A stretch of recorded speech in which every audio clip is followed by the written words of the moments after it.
Is your refrigerator turning into an iceberg? Thick ice everywhere? Don't panic. This simple fix could save you hundreds of dollars. Most ice problems don't mean your fridge is broken. They usually start with one small issue. First, check if the freezer door closes all the way. Even a tiny gap lets warm air sneak inside.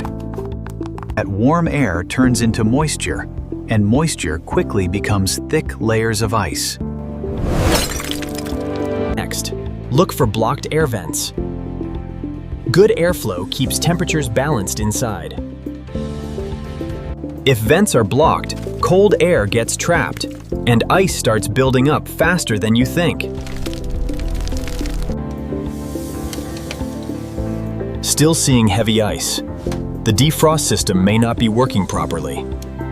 Unplug the refrigerator and let the ice melt completely before checking anything else. Once the ice is gone, clean the seals, clear the vents, and restart the fridge. And there you have it, project complete. I couldn't be happier with the results. Thanks for watching, and we'll see you next time.